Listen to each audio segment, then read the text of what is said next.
Let's see if we smoothly go across the line. Yes, it goes around really nicely. Beautiful there. Now look at this yellow light. It took it. It went for it. That was really cool. In previous versions, I feel like it would not have done that. Here we need to go around this truck. Really nicely done. It was very proactive in doing that. It was assertive enough to put itself in the other lane with the other car right behind us. Okay, turning right here, we've got some pedestrians here. They have the right of way. We are yielding to them. Let's see how well full self-driving performs in downtown Chicago traffic. I can't wait to test this. It's very busy. I'm seeing a lot of red on the map here. You can see as I zoom out.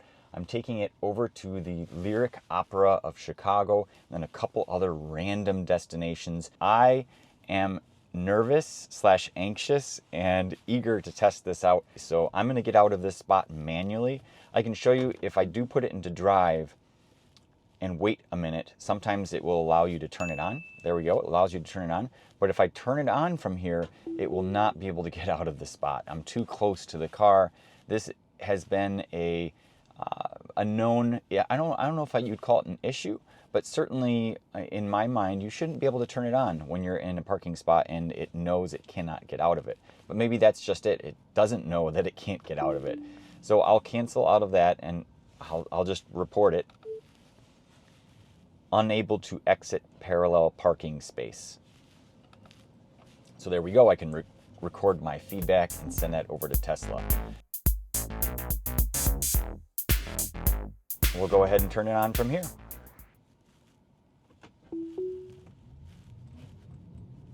All right, and we are off. Now turn left onto South Wabash Avenue. When it's trying to turn left here, you can see all the people in the intersection. It's waiting for them to pass. We do have this Suburban here coming out as well. Okay, making the move really nicely there. No awkward interactions there. We did temporarily have somebody behind us, but they are no longer there. And going forward, the one thing I don't have set up here today is the camera in the rear. And I'm taking a bit of a gamble and doing the live voiceover. I always debate with myself whether I should do it in post or do it in live. And I'm going to go out on a limb and record this all in live so that I don't forget these critical moments. Because it's important, I think, to reflect in the moment as it's driving. You can see these people here crossing the street. We are turning right on a green light and very natural, really smooth. That's exactly what I would have done. I'm going to keep the map view up here, and if I need to in post, I'll crop that out and show you kind of a zoom in for any critical situations. But it's nice for me to be able to see the map because I, quite frankly, don't know these roads too well. I'm not down in the city all that often. Some people think, oh, hey, he's out of Chicago. He's filming all the time down there. It's about an hour and 15 minutes for me to get into the city from the suburbs, which is where I live. I love how everybody who lives in the Chicago area always says, oh yeah, I live in Chicago. And there's a lot of places surrounding Chicago, and it's just easier to say I live in Chicago. Going forward here, that gentleman was turning left.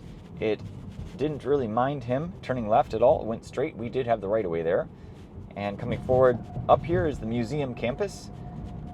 A little bit quieter out in this area, I will say, but we will be heading back over. So slowing down quite abruptly there, a little bit more than I would have. So if I had a passenger in my car, for example, I probably would have slowed down a little bit sooner than that. Getting in the left turn lane really cautiously, going nice and slow here, putting a little bit of force on the steering wheel, and we are good to go left on a green light. Perfect. Really nicely done. Now lane selection, not sure why it chose this lane in the far left, but proceeding forward here. I will be highlighting all of the clips and putting a timestamps down below for any interesting events that occur throughout this drive, and I'll be highlighting the most interesting clips straight out in the front of the video for anybody that wants to get the highlights only. I know people's attention span on YouTube and X and all the social media sites is so small these days, but if you do enjoy my content, please hit the like button and subscribe. It goes a real long way to support me. Really appreciate it.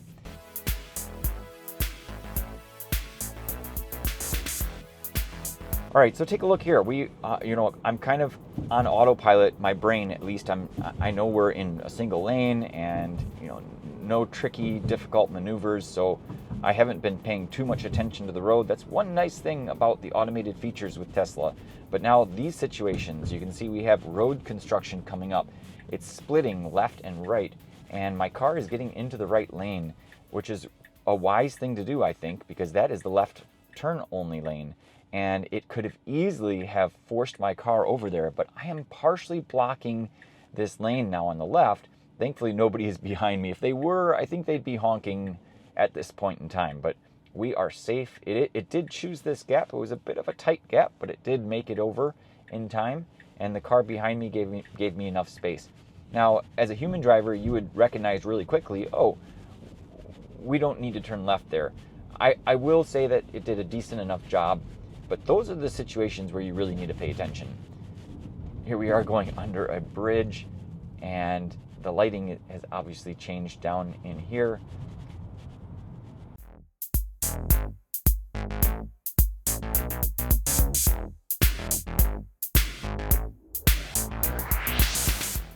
All right, looking for a little bit of force on the steering wheel. We're going to be doing a quick jog left and then heading north across the Chicago River here.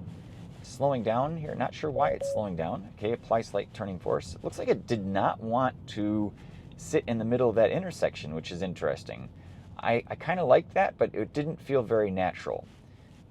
However, it was probably the right thing to do, is to take caution so that you're not blocking the middle of the intersection, because that would be, I think, worse, is if the car just ends up sitting there in the middle.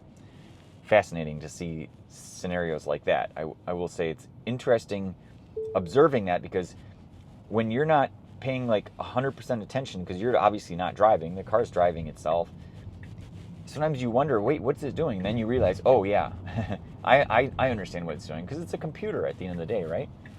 So here we are, a nice left turn, waiting for the traffic to subside there. Okay, great.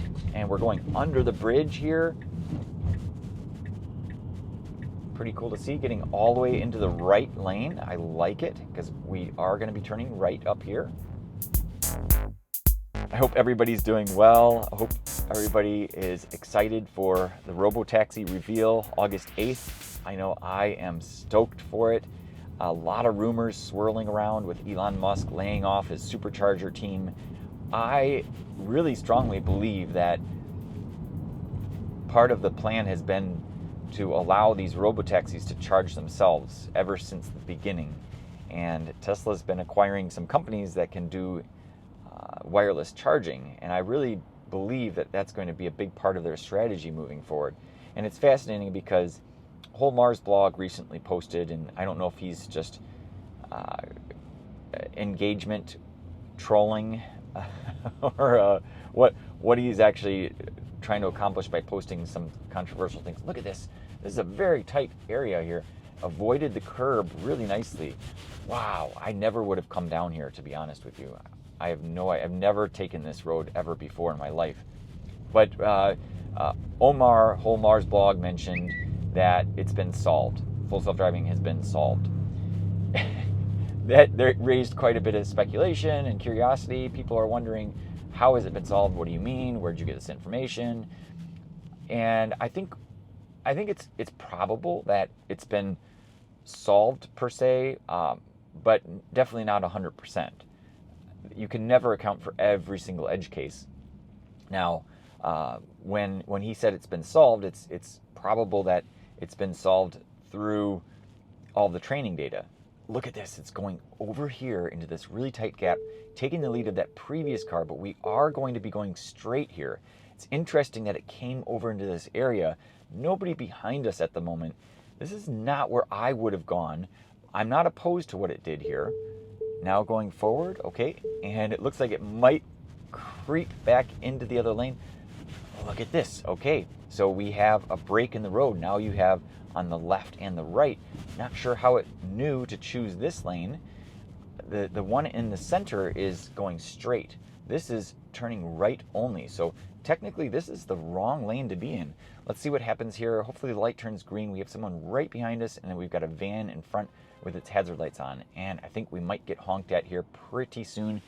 The taxi cab behind us is going to be turning right. Okay, it's a green arrow. Okay, getting over. Thankfully we didn't annoy him too much, but yeah, that lane selection was incorrect, unfortunately. And getting over once again.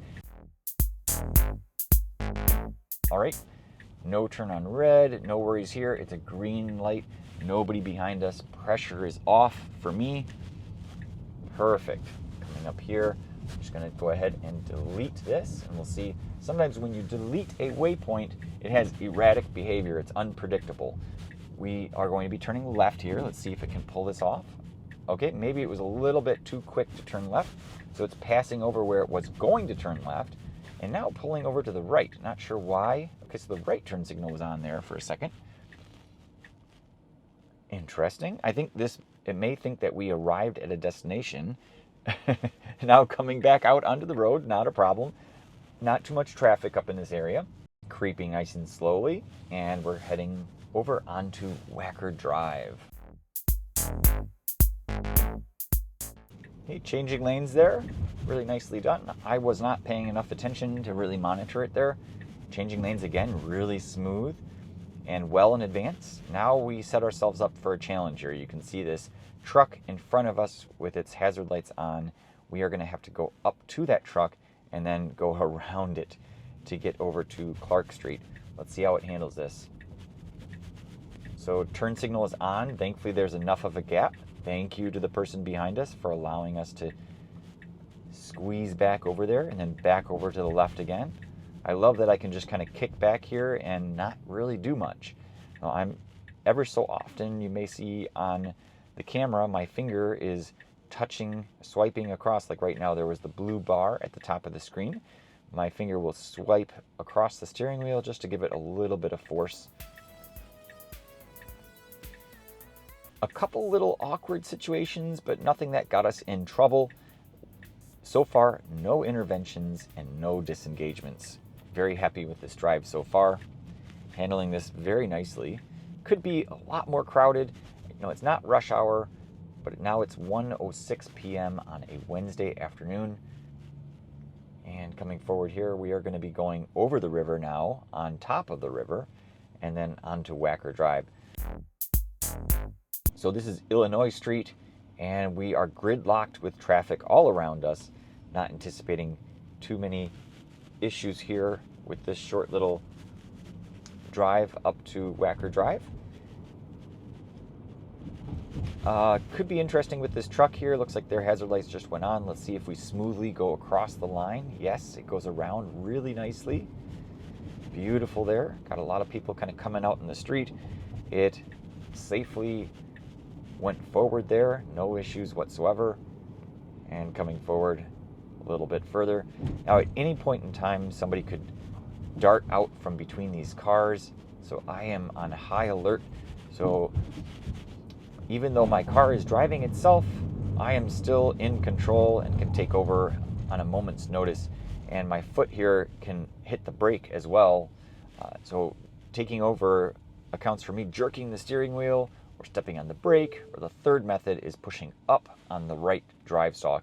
And to be honest with you, the number of times where I have to hit on the brake is very, very small. And that's what encourages me so much about this technology. If there were a lot of critical safety disengagements, it would involve me stepping on the brake. But that very rarely happens. The much kind of passive, more passive way of disengaging is pushing up on the right drive stalk. It's kind of like, yeah, but no thanks. And a lot of the time it hesitates too much for safety purposes. And that's a great thing, but a lot of times in these busy cities, it's just not appropriate. So I end up pushing up on the right drive stalk to take over. Now take a look here. We've got some people crossing the road. We're going to have to shoot the gap with these pedestrians. Got some people coming here as well, both directions.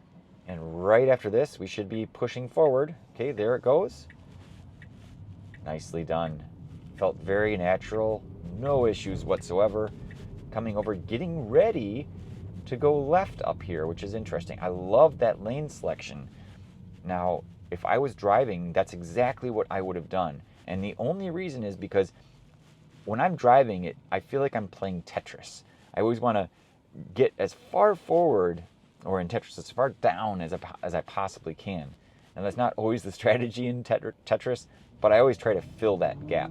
And that was exactly what it did. Now, whether it filled the gap or just got in the left lane because we're turning left, I don't know, but felt very natural there. Okay, here we go under these bridges. There have been some issues in the past with version 11 on that bridge right back there where it would go on a red light, which was kind of surprising. So I had a couple disengagements there. It's hit or miss. I think it has to do with the placement of the lights underneath the bridge. I have not been able to duplicate that on version 12 so far. I have had some new issues with version 12 with lane selection where it will miss left turns down here. I don't think we're going to have a situation similar to that here today. And usually I'm heading the other direction. So we're coming up on our destination. I'm going to edit trip and get rid of this one. Well, this is the perfect spot to do that. And then we're going to head over to our next destination. Looks like it's about 8 minutes away, and I'll just follow the map here. So we're heading directly east on Washington Street. Not bad today. It's doing really well. 0 disengagements, 0 interventions, but it hasn't been too complicated either. But I would say, if you were to be trying to guess, is this, I always wonder when I see other Teslas driving around, I always wonder if they're using the automation. But if you were not aware, I would say that this, driving behind my car, it would feel like a person. Now look at this yellow light. It took it. It went for it. That was really cool. In previous versions, I feel like it would not have done that. It had to make a really quick decision in the moment whether to go or not. And I'm so glad it did. We would have been hanging out in the middle. You can see all those birds there that flew out of the way. There seems to have been some food in the road there. But it made a very quick snap decision, and it was the right decision.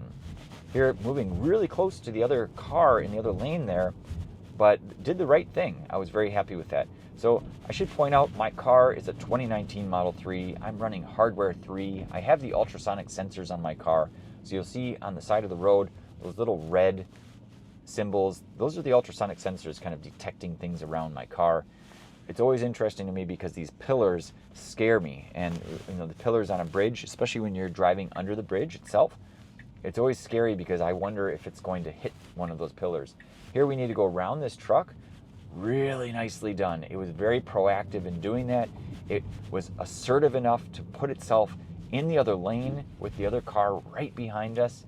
That was really, really well done. Sometimes you can get stuck behind a truck like that, and then you're waiting and waiting and waiting, and traffic just keeps coming, and then it gets really hard to get out of a spot like that. And especially just like when I started the video, when you're stuck right behind another vehicle or another object, it has a hard time getting out of that space. And I'll tell you exactly why. The reason is because when you have full self-driving enabled, it cannot go in reverse today. And I believe with 12.4 coming out, which Elon Musk mentioned is coming out next week, he just announced that today, it sounds like Smart Summon, the actually Smart Summon, and other features are now going to be available. And that, to me, indicates that it will be able to do 3-point turns. It will be able to go in reverse. It will be able to get itself out of really tricky situations. And it's rumored, actually, based on a comment that I saw on Twitter, which I'll try to post up here as well, that full self-driving will, and maybe in 12.4, I'm not sure which version, it will be able to, at the end of a trip, pull into your driveway and park itself. Right now, it basically goes, even though the dot on the map is showing your house on the other side of the road, it will basically go right up to the spot where it's supposed to be turning left, let's just say, or right, and it just pulls over to the side of the road. And it parks on the road itself, not in a driveway. But it sounds like that feature is coming really soon, so can't wait for that. I did some testing previously, I'll put a link above, with parking in my garage automatically using some white tape. It was a really fun experiment. I have not tested it since I received the auto park with 12.3.6, so I will be testing that. I did get some more tape to do some better testing. The tape I used in my previous video was double-sided, so every time I was driving over it, my tires were kind of gumming up with the tape, so I couldn't test it fully, but it did work. I was really happy. Now my driveway is at a slight incline, so it makes it hard, I think, for the cameras to see those lines a little bit, but it was pretty cool to see that actually functioning. A lot of foot traffic here. Look at this gentleman here coming out from between these cars, taking extra caution. This lane is running out, but it didn't even mind. It went right over those lines. Really cool to see that. And we're going straight here, and it's a green. That gentleman should not be going. That's the wrong thing for him to do. My car is, I think, cautiously waiting for the traffic and or this crosswalk. It doesn't want to move out into the crosswalk, which is really smart. Now, the person behind me is honking, which I think is another testament to downtown driving. People are just super impatient. But if I were driving, it's a toss-up. Would I have pressed forward and gone through the intersection? Because look at now, they're backed up there, and I would have been sticking out. So I think Beta did the right thing. I called it Beta. I continue to call it Beta. I've been testing for 2.5 years now, and I still call it Beta. But it is full self-driving supervised. I should correct myself, make sure I eliminate Beta from my vocabulary. It's funny because it still is technically Beta. It's not perfect. Okay, green, moving forward. Very good. It's giving the person behind us some confidence. Slowed down a little bit, I think maybe because of the cars in front of us. I'm not sure, but we are going straight here. And we do have some stopped traffic up above. Now let's see what it does if it decides to get over into the right lane, because these people have been stopped for a little while. The car in front of them is going around, and now we're completely stuck behind them. So let's see if it realizes this. The person is getting out of his car. I'm in a safe spot, so I'm not concerned. I'm more interested in what's going to happen here. I really don't want to have any interventions if I can avoid it. And I'm not, like I said, in an uncomfortable position at the moment. So let's just see what happens. Got a lot of traffic coming in at the last second. The traffic light just changed. A lot of people coming up behind us, and my car is just kind of hanging out here. It's as if I'm parking, hanging out with this other driver, and I think he's wondering, what is he doing? Like, he knows he can't park here. That sign says very clearly, no parking. Let's just see if he moves out of the way. And he gave me the hand, just saying, hey, thanks for waiting. You're welcome. Let's see what happens here. Okay, car's clearing out from behind us, and after this van, good to go. Okay, he's moving forward. Let's see what my car does. Okay, starting to go forward. So this is a lane, but it seems a lot of people kind of coming over to park here. And I'm surprised my car's not, trying to go around these cars. I'm surprised it hasn't figured that out by now. It needs to keep pressing forward here to get across 2 more intersections before turning left. No turn signal. It's just taking its sweet old time, and we've got the hazard lights on right in front of us. This would be the moment to turn on the turn signal to indicate we need to go around this guy. And if we zoom in here, it's not showing their hazard lights. Oh, I guess it kind of is. You can see there, but it doesn't fully display them.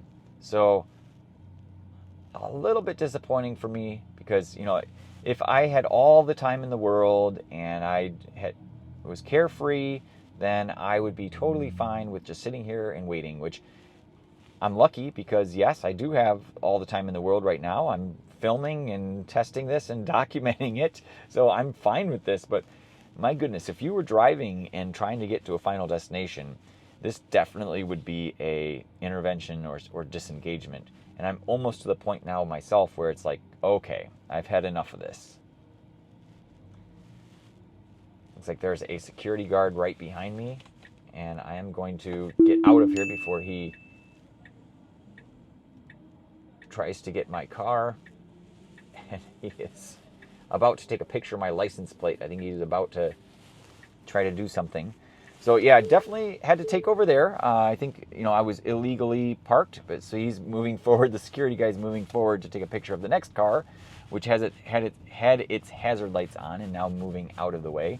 So tough day for him. I think he's going to probably get the Amazon delivery driver next. All right, so had to get through that position. That was, very disappointing for me that it wasn't able to determine that it needed to go around those cars. We're back on track now and circling around before we head off to our final destination. And we have a very challenging left turn up here on Michigan Avenue. This is probably going to be the most interesting part of our journey today with all the foot traffic. You can see the red map there. It is going to be insanely busy up here to turn left. I'm very curious to see how it handles this.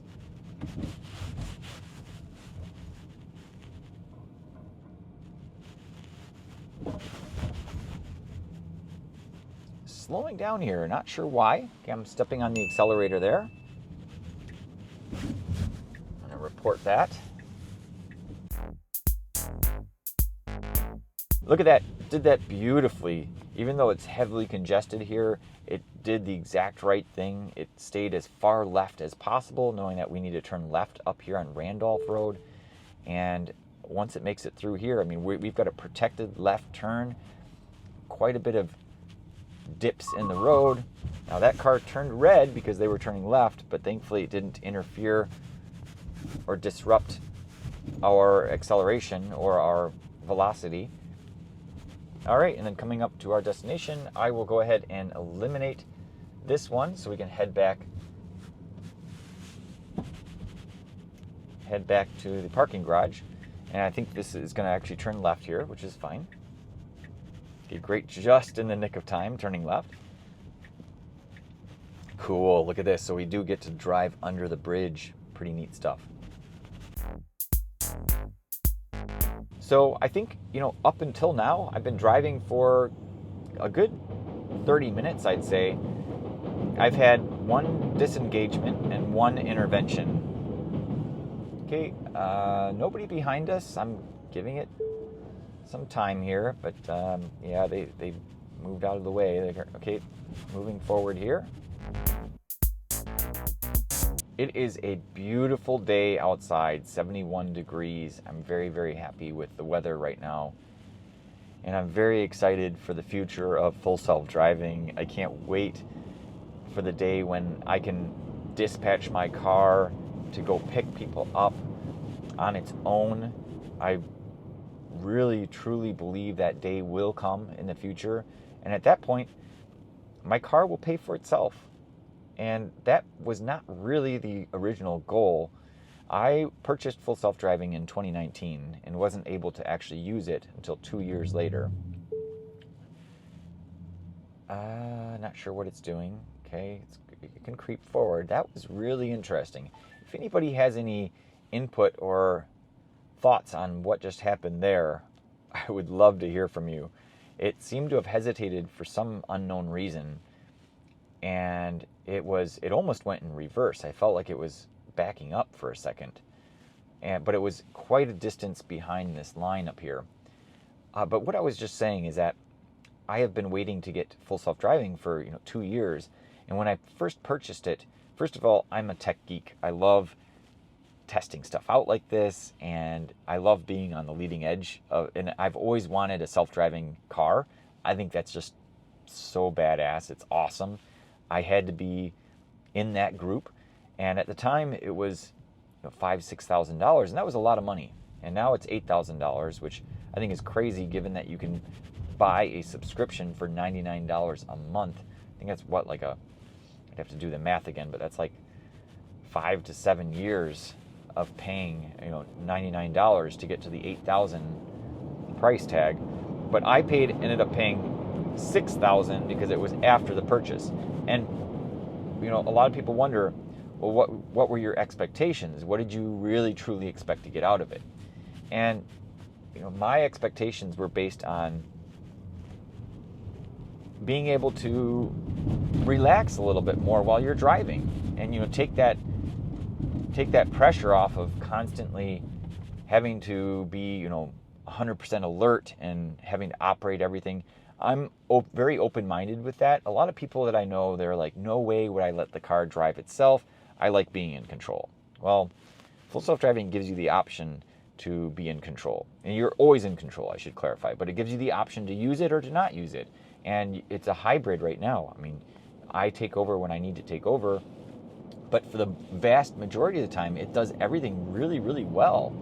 And it, for the most part, is pretty predictable. So I enjoy using it. And you have to have a comfort level with this software, I'll have to say.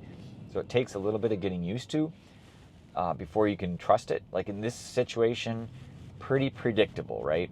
It's just those situations where you might have a pothole in the road or a pedestrian that darts out in the road unexpectedly.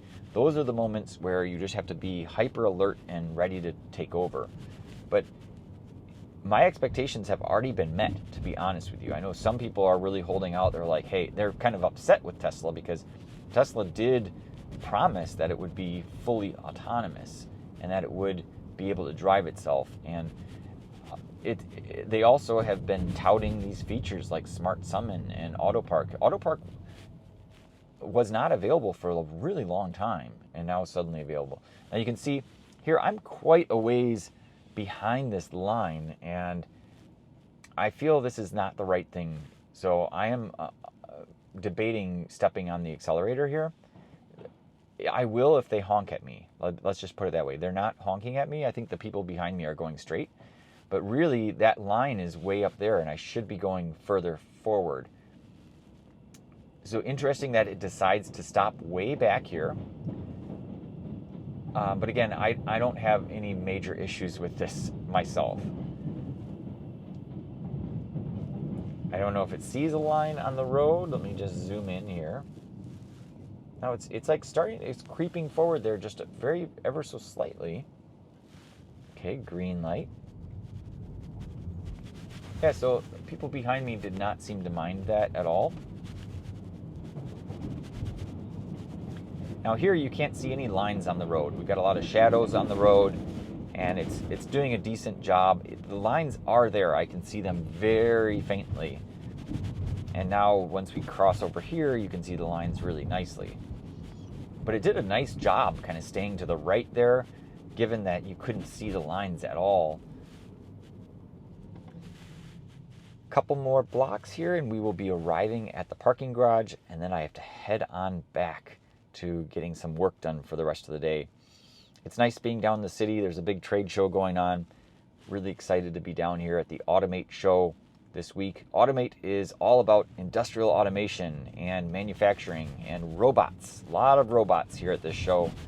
It's a really cool event. I love coming down here whenever I can for this show. And then they also have several others in my industry, like Pack Expo and the International Machine Tool Show. A lot of cool events. They used to combine ProMat with the Automate show, but for some reason ProMat is not taking place this year. Okay, turning right here, we've got some pedestrians here. They have the right of way. We are yielding to them. Really well done. Love that. Pressing forward, you got a guy randomly walking in the road here and going around him. I think he was looking at my camera.